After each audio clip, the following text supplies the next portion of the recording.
I'm gonna sell this martial art. It's gonna kill me. I got to feed my kids and pay for lawyers and stuff. When the cop beats the crap out of your wife, and your life turns to shit because the government and the law won't do anything, and they had no warrant, they had no probable cause, they had no reason. We called the RCMP because the people were on our property, had nothing to do with the property, and were threatening to hurt my family and come in while we were moving. I went to get a truck. The RCMP, after we called them, said it was a civil matter during threats, and no, that's a criminal. If someone's threatening the lives of my family, that's a criminal matter. That's not sheriffs, that's RCMP. Called twice, they wouldn't come. The people who were not there and the criminals called the RCMP. The RCMP came down, waited for me to leave, watched. They were seen and proceeded to come kick the door in where I told my wife to barricade it because these people were there. The cops wouldn't come down. They're threatening our lives. We need to get a truck.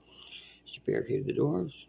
Cops came down, kicked the doors in, guns drawn, 2 men, knowing there was no man in the house. Her name wasn't on the lease, no warrant, no probable cause, no reason. My wife is going to end up in a wheelchair because of it. Okay?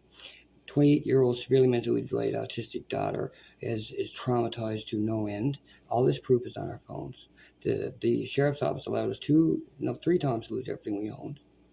There was something that we begged our last landlord a dozen times to go to the sheriff's office to do things legally. They wouldn't. We contacted the sheriff's office. They wanted nothing to do with us. And all these phone calls that we made, everything, all the proof is being subpoenaed, and all the phone calls are recorded, as you know.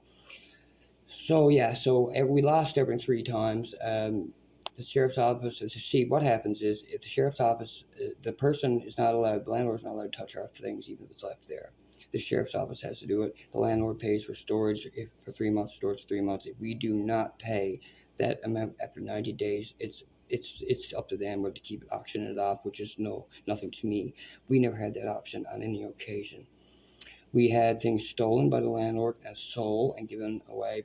That was our property that we were willing to take at any time. We had threats to our well-being. My wife was assaulted. I rushed to the RCMP. They said, "Well, you get proof, we will charge them." I got proof. They didn't. They just turned me down. They refused to charge. And another incident, the man, Matt, that lives next to us in Embry, he threatened to shoot us, blow the brains out of me and my family for no reason, just because I told him not to go beating his woman.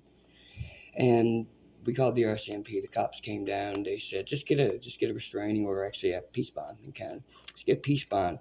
And they said, and that'll be fine. And I said, well, he threatened to shoot us. Oh, we searched this place a couple months ago. He has no firearms. You tell me that a young wannabe gangster can't outsource a 22 or something? Like I told the cop, don't matter how tough I am. If I'm down on the beach or if I'm out doing some woodworking, I cannot stop a bullet. Neither can that peace bond piece of motherfucking paper. Lord forgive me. But I'm telling you, the system is broken. I want picket signs on the 5th of November, next Tuesday, at law courts here. You will see the injustice. You will see how my wife was beaten, how my mentally delayed daughter has no soul left in her and can't wash the dishes because she's still afraid of Tina, who's supposed to be a missionary, who basically, and actually, I'm on charges for imitating assault because we begged the cops to help. We begged the sheriff's office to help. We begged them to go to the sheriff's office. They reneged on their lease. They told us to work and all this stuff, and they like literally they stole all our things. Then, after like destroying our peaceful enjoyment, and I'm getting really just talking about PTSD.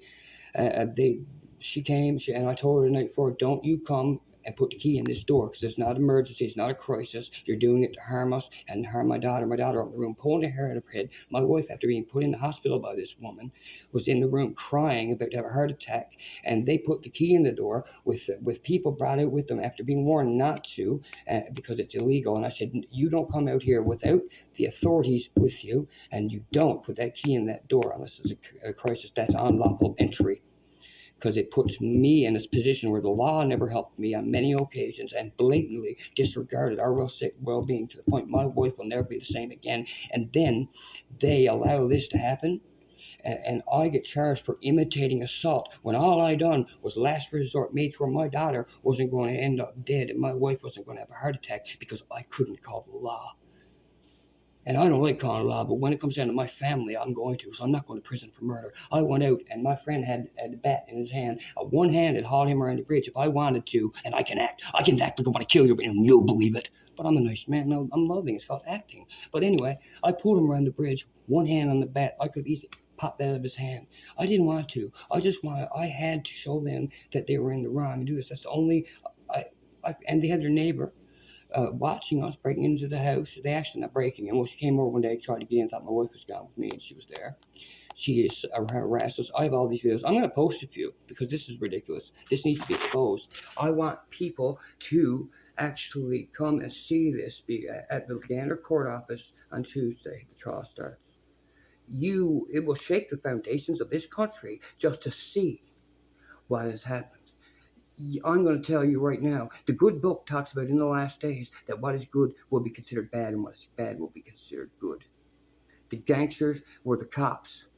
The hard people, really the bold in Christ, the ones who will stand up and will turn down a big money settlement. So we'll go to court, expose this injustice, damn the money. This is the next family whose father may kill himself or because of the suffering and kill their family because of it. I'm going to tell you now, I will not stand idly by and allow a system that is supposed to help us, save us, and be there and justify the actions of the good, not the evil. This will not stand in Canada or any country that I'm a part of or any world I'm part of as long as I have a voice and a breath in my body. Damn you all, and damn you all who are killers of justice, haters of love and passion. Grow a heart, grow passion, know what a real man, woman, and child is, and love passionately. This ain't anger, this is passion. Be men, be women, and there's only one authority, and that's God.